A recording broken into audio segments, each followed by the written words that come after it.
Time कमी आहे, अजून टाइम काय खाऊन राहिला. आजच्या या प्रचार सभेचे अध्यक्ष सतीश भाऊ चांडक, या प्रचार सभेला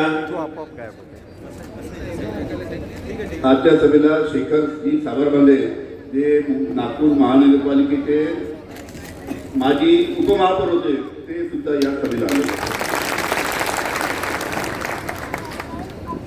या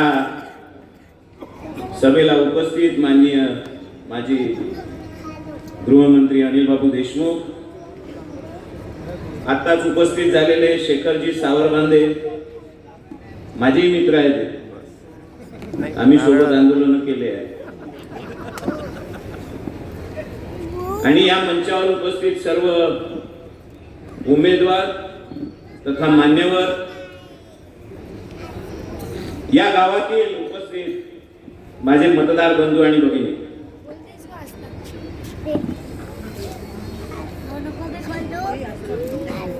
सकाळी काहीतरी भाषण झाले वाटते इथं, त्याच्यामध्ये विनंती करण्यात आली आहे, शिव्या देऊन नाही राहिला म्हणून. मी यायला शिव्या खायची सवय पडली आहे असं त्याचा अर्थ. मी यायला अन्नही पचत नसेल शिवी खाल्ल्याशिवाय. मला 10वी मध्ये अनिल बाबू मराठीमध्ये डिस्टिंक्शन होतं. शिवी कायले म्हणते, शब्द कायले म्हणते, वाक्यप्रयोग कायले म्हणते, सारं मला समजते. व्याकरण केव्हा कोणतं वापरायचं तेही समजते. आणि हे 10वी पास शहाणपणा सांगते, मला शिवी देते म्हणून. बरं, जसे जायचे गुण आहे तसं आपण त्याला उच्चारलं तर ते शिवी थोडीच होते. आणि शिवी जर कोणाला दिली त्याच्यावर FIR होत असते. भाषणावर येते FIR नाही. बरं, असू दे. हे निवडणूक नगरपालिकेची आहे, हे आपल्या जिव्हाळ्याची निवडणूक आहे. आपले रोजचे प्रश्न जे असते ते सोडवण्यासाठी उमेदवार कसा असला पाहिजे, कसा निवडून दिला पाहिजे, त्याच्यासाठी हे निवडणूक आहे. या गावामध्ये 15 वर्षापासून तुम्ही जे निवडून पाठवले आहे त्याने या गावाचे प्रश्न सोडवले नाही, म्हणून त्याने इथं ऑनलाईन सभा घ्यायला लागते, ऑनलाईन उत्तर द्यायला लागते. लीजचे प्रश्न सुटले म्हणून.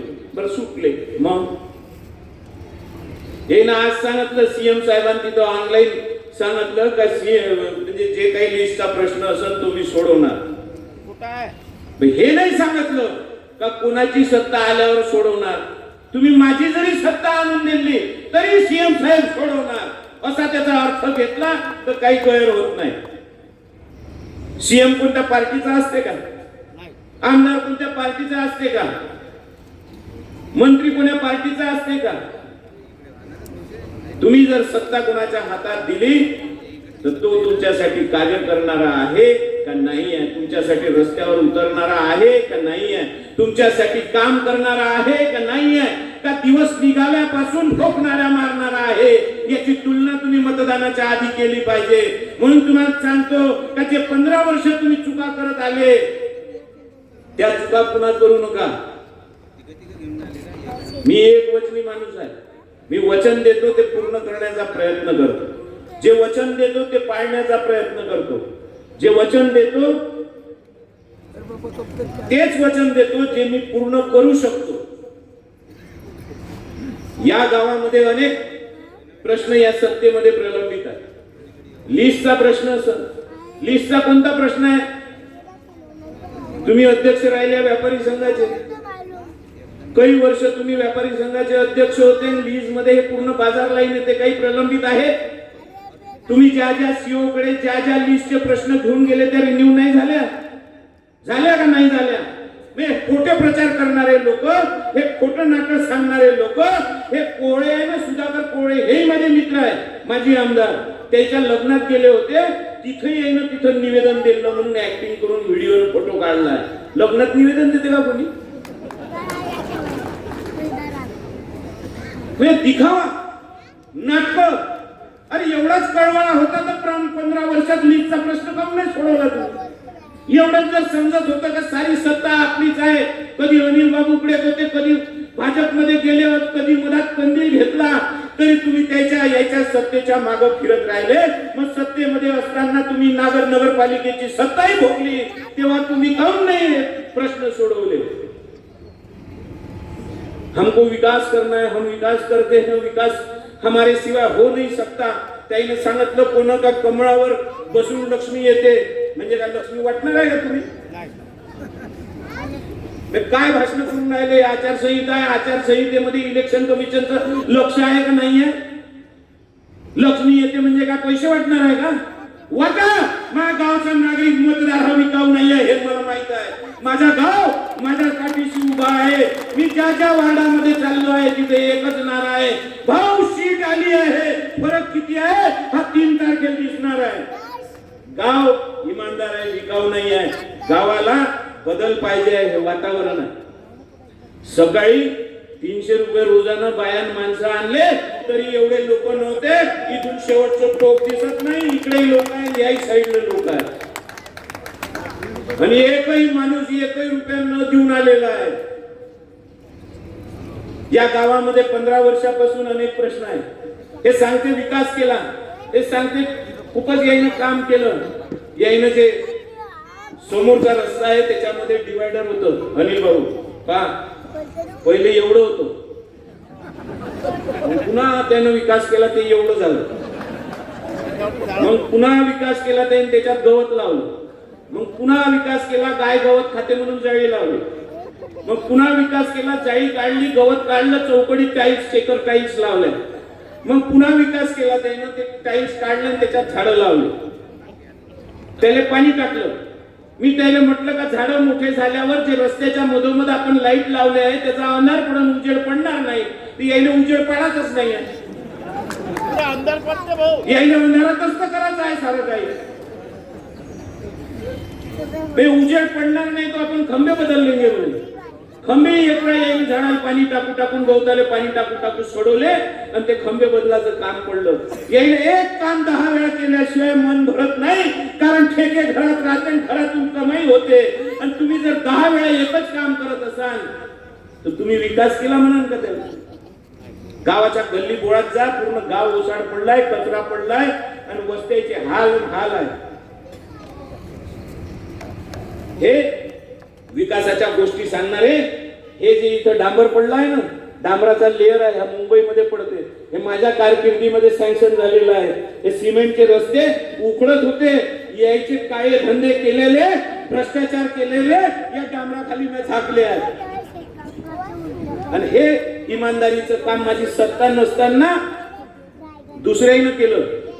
यायच्याच भाऊबंधाने ठेका घेतला आणि त्यांना केलं. पण माझं इस्टिमेटच इतकं स्ट्रॉंग होतं का त्याचा चिपुराही उघडून नाही राहिला. मी आता तुम्ही जर आमच्या हातात सत्ता दिली तर कदाचित ठेकेदार तेच राहील. मी नाही निवडत ठेकेदार. जो लोएस्ट येते त्याला ठेका भेटते. जो लोएस्ट येईल कदाचित ठेकेदार तेच राहील. पण माझ्या थाकामुळे, या बॉडीच्या थाकामुळे इमानदारीनं काम करावं लागेल. आणि इमानदारीनं काम केलं 10 ते 15 वर्ष काम टिकत असते, त्याचा चिपुराही उघडत नाही. यायचे तर दरवर्षी रस्ते घोटा लागतात. काही ठिकाणी रेवतकर लेआउट मध्ये आता 8 दिवसात रस्ते घोटले मतदान पाहिजे म्हणून. आतापर्यंत झोपले होते.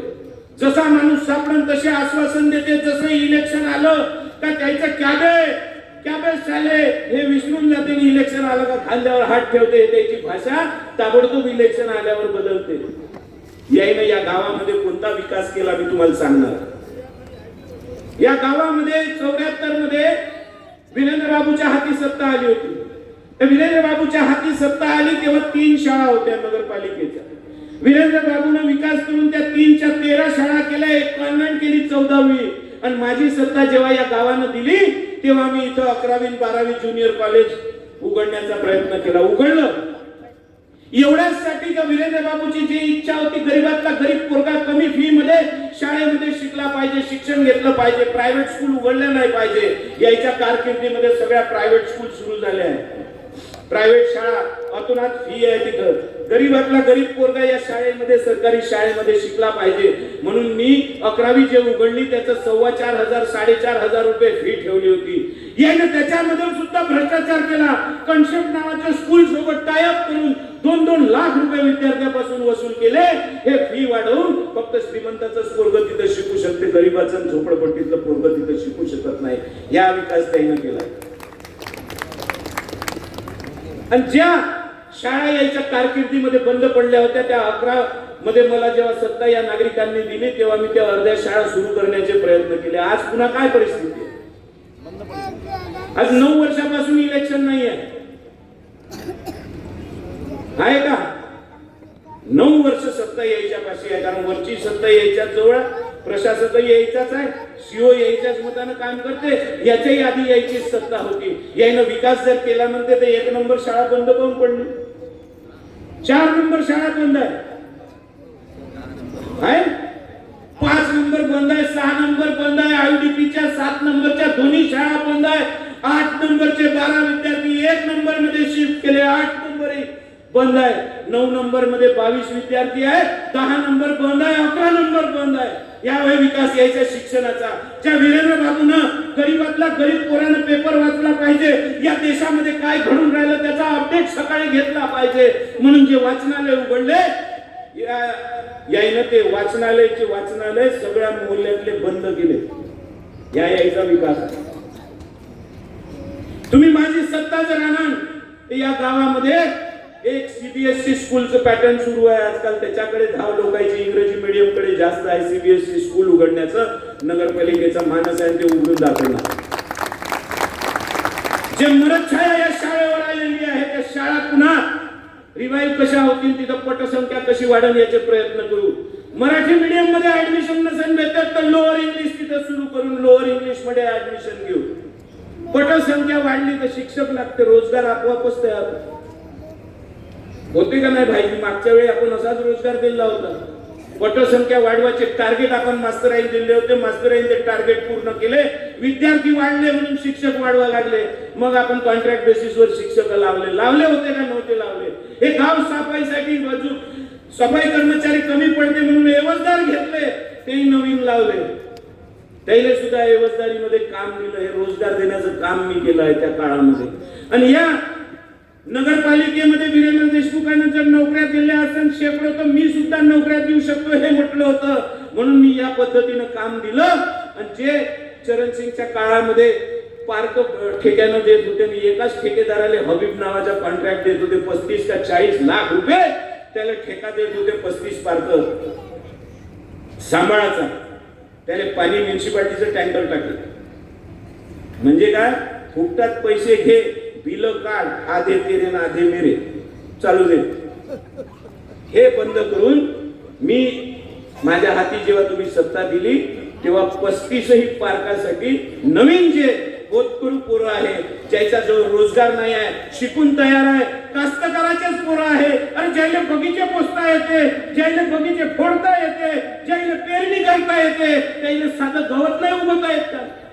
35 नवीन पोराच्या हातात मी 35 पार्क दिले. 35 जणांचं कुटुंब पोसलं. आणि हे एकाच जणांचं कुटुंब पोसत होते. या पद्धतीनं रोजगार उपलब्ध करण्याचं काम माझ्या सत्तेमध्ये केलं होतं. आणि मी जे आजही बांधकाम केलंय, जिलबी चाळ असेल नाही तर शिंपी चाळ असेल, चिपुरा सुद्धा निघाला नाही आहे. नाही तर यायनं जे शाळा बांधली 6 नंबर शाळा, यायला एवढाल्या भिंतीत फटा आहे.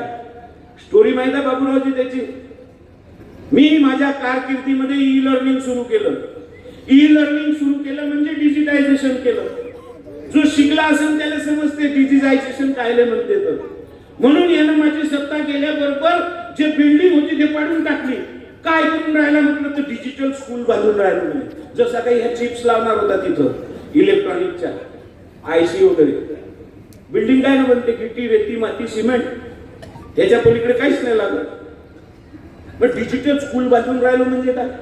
बरं इतकी डिजिटल बांधली का ज्या कोरोनाचा काही जणांना आपल्या भाषणामध्ये उल्लेख केला, त्या कोरोनाचं सेंटर तिथं पारटशिंग्याले होतं.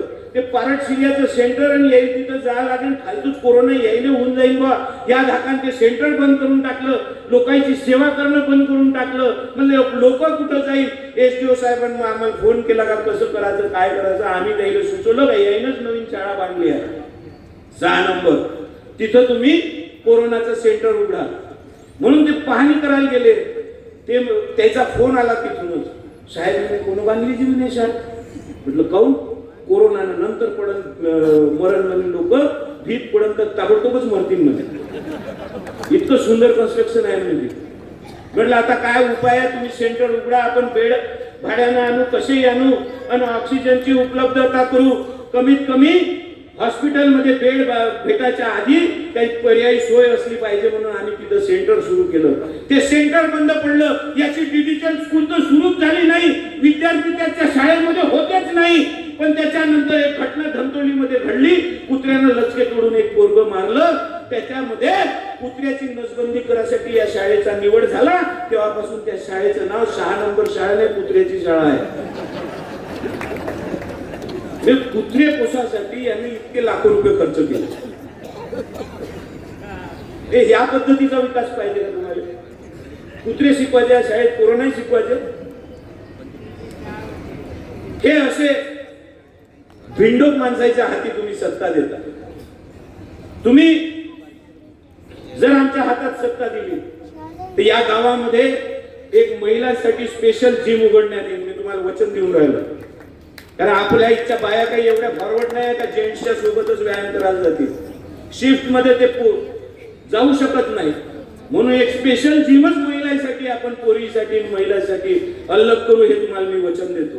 या गावामध्ये अनेक गोष्टी आहेत ज्या करायच्या आहेत.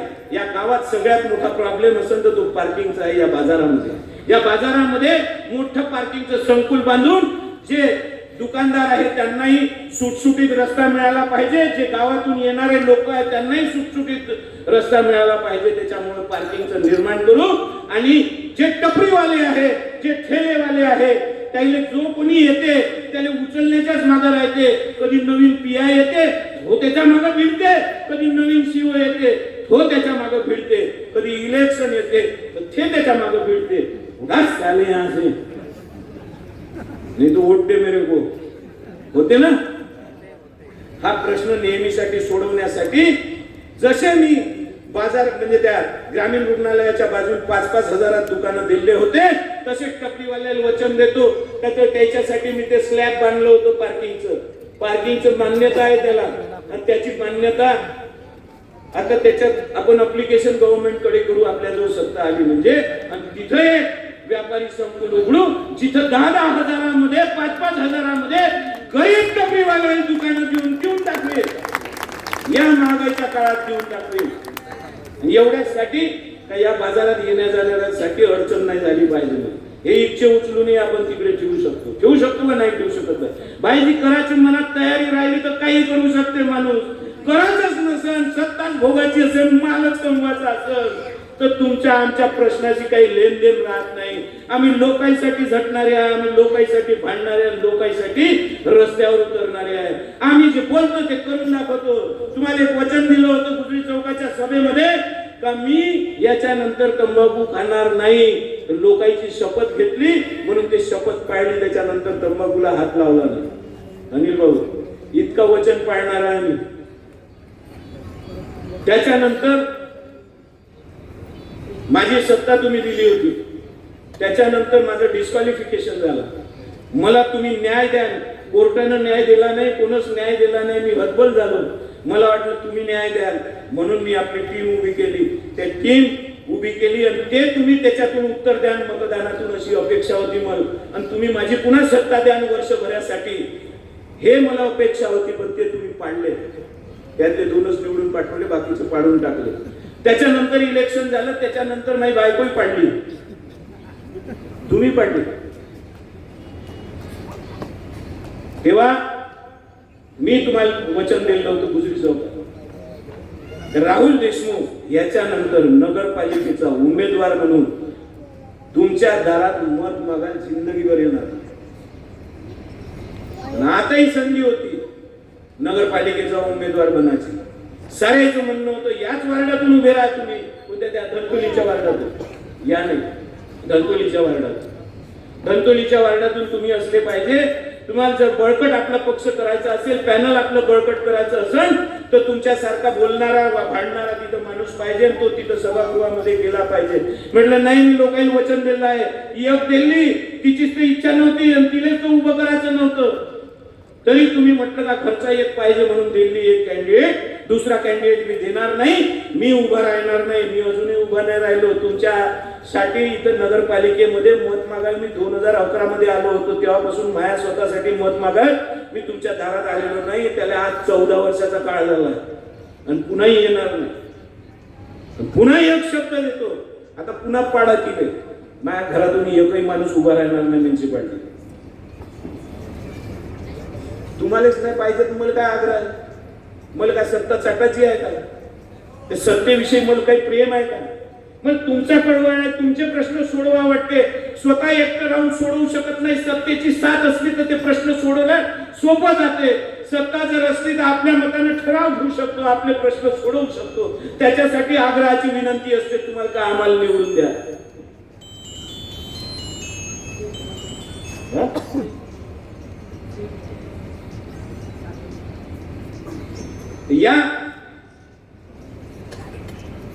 याच्यासाठी आम्ही बोलतो, याच्यासाठी आम्ही भांडतो.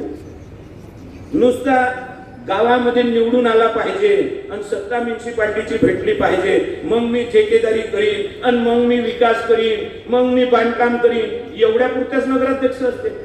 अरे तुम्ही समाजसेवक आहे. या गावामध्ये जे अवैध धंदे चालू आहेत त्याच्यावर तुमचा वचक असला पाहिजे. या गावामध्ये गुंडागर्दी होत असेल तर गुंडावर तुमचा वचक असला पाहिजे. तुम्ही जर समाजसेवक आहे तर तुमचा या अवैध धंद्यावर वचक असला पाहिजे. जे सट्टापट्टी चालू आहे त्याच्यावर वचक असला पाहिजे. नुसते कोणतेही निवडून दिलेलं होत नाही.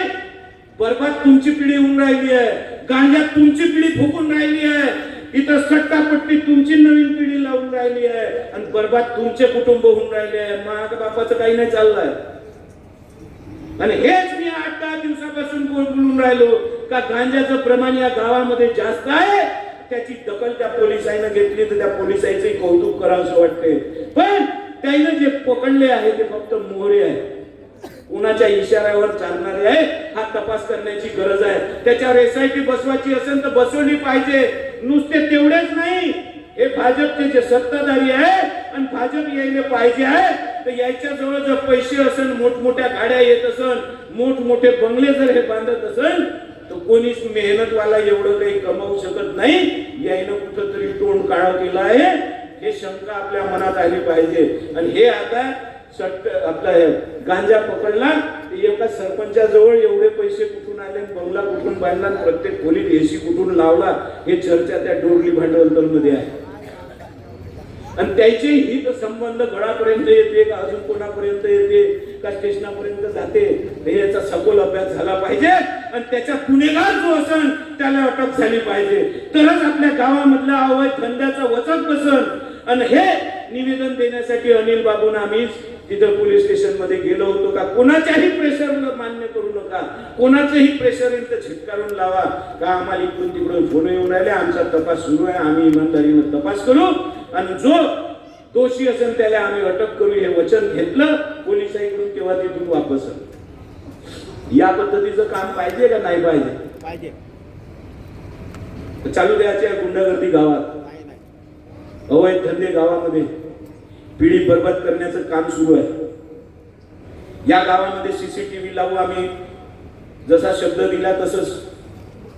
या मोहल्ल्यामध्ये जेवढे वाचनालय बंद होते किंवा ते सुरू करण्याचा प्रयत्न करू आणि नवीन वाचनालय सुद्धा नवीन एरियामध्ये रेवणकर लेआउट आहे, अजून कोणते लेआउट नवीन झाले आहे, तिथं वाचनालय सुरू करण्याचा आमचा मानस आहे. तिथे लायब्ररी सुरू झाली पाहिजे, दलित साहित्य वाचायला भेटलं पाहिजे, इतिहास शिवाजी महाराजांचा खरा वाचायला भेटला पाहिजे. RSSच्या लायब्ररीत भेटते खोटा इतिहास वाचायला, तो नाही भेटला पाहिजे. खरा जो इतिहास आहे तो वाचायला भेटला पाहिजे. ते पुस्तकं विद्यार्थ्यांसाठी उपलब्ध राहिले पाहिजे. जे स्पर्धा परीक्षेमध्ये बसत असतील त्या पोरांसाठी स्पर्धा परीक्षेचे पुस्तकं सुद्धा फुकटामध्ये अवेलेबल असले पाहिजे. हे जर लायब्ररी तशी तयार करायची असेल तर आम्हाला निवडून द्या आणि रस्त्यावर रस्तेच घोटाचे असेल. गावात पडलेले ठेकेदार काही निवडून द्या. हे अनिल बाबून सांगितलं का ते गळावरच माझ्याकडे होतं, तुमच्याकडे होतं, तुम्हाला सदस्य पदाची तिकीट मागे, तुम्ही त्याला सदस्य पदाची तिकीट नाही दिली म्हणून ते चरणसिंग कडे गेलं. चरणसिंगने त्याला सदस्य बनवलं. सदस्यावर त्याचं मानलं नाही, त्याला सभापती व्हायचं होतं. मग सभापती झाला. सभापतीवरही त्याला समाधान नव्हतं, त्याला उपाध्यक्ष व्हायचं होतं. मग उपाध्यक्ष झाला. मग त्याच्यावरही समाधान नव्हतं. चरणसिंगवरच 2 वेळा अविश्वास प्रस्ताव आणला, अध्यक्ष व्हायचं होतं. चरणसिंगचा झाला नाही. मग तो जिल्हा परिषद मेंबर व्हायसाठी माझ्याकडे आला. चाकीत फसते अनिल बाबू कधी कधी, होते चुका. मी त्याच्यासाठी तुमच्याशी 2 वेळा भांडलो, 2 वेळा तिकीट नेली, 2 वेळा त्याचा प्रचार केला. तो त्या भाषणात सांगते का 1 वाजता उठते, तर 1 वाजता उठून त्याचा प्रचार केला होता का सकाळी 7 वाजता गावाला जावं त्याच्यासोबत? हे खोटं नाटक सांगणारे. स्वतःचा प्रचार करून गेला, 2 वेळा निवडून गेला, 2 वेळा तिथं सत्ता भोगली. काय कामं केले? कोणत्या जिल्हा परिषद सर्कलचा विकास केला?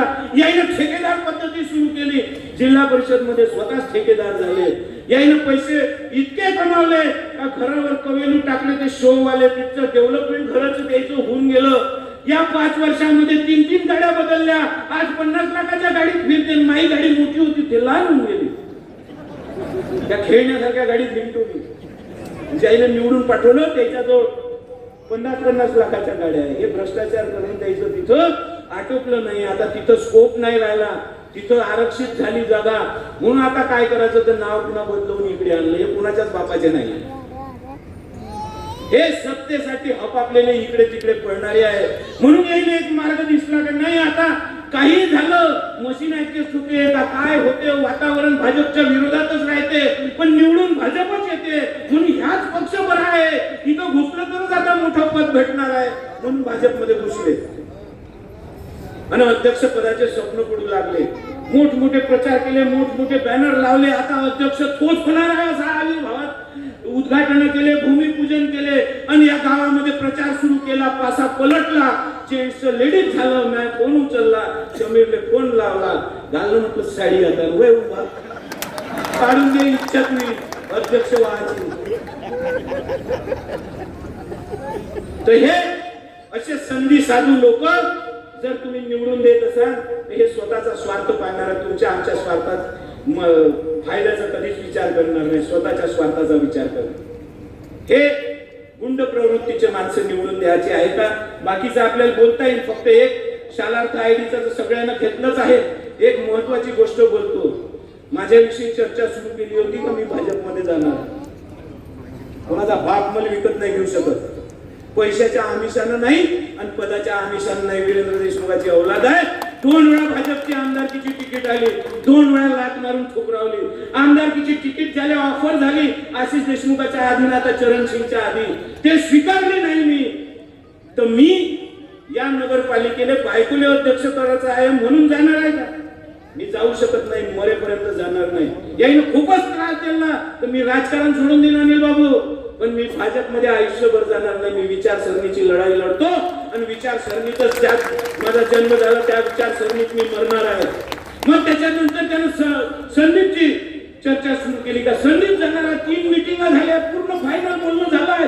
जसं काही यायच्या समोर पूर्ण घडामोडी होऊन राहिल्या, तर पूर्ण गोष्टी यायला माहित होत्या. रिकामचोट गाव चर्चा करून राहिलं. संदीप जाणार आहे, संदीप जाणार आहे. कसा जाईल?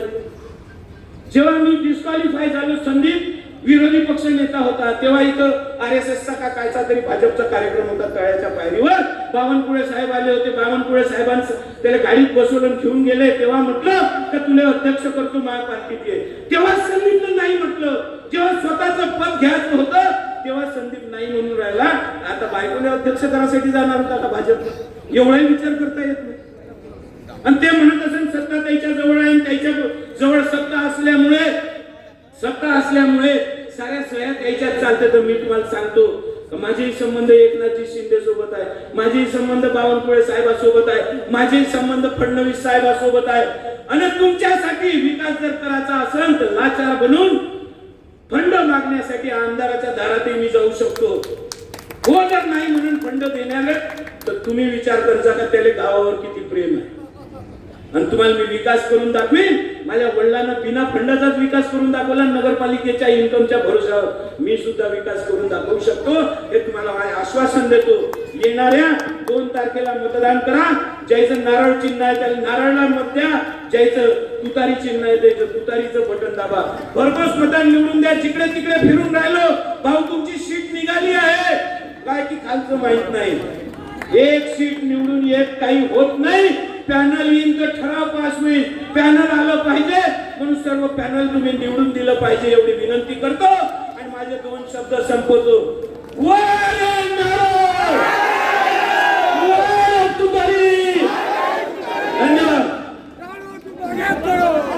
सर्वांचं या ठिकाणी मनपूर्वक आभार. मोठी सभा उद्या आयडीपी काटो, संध्याकाळी आयडीपी काटो. धन्यवाद सगळ्यांचं.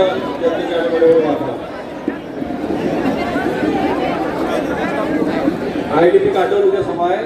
सर्वांना विनंती आहे की आपण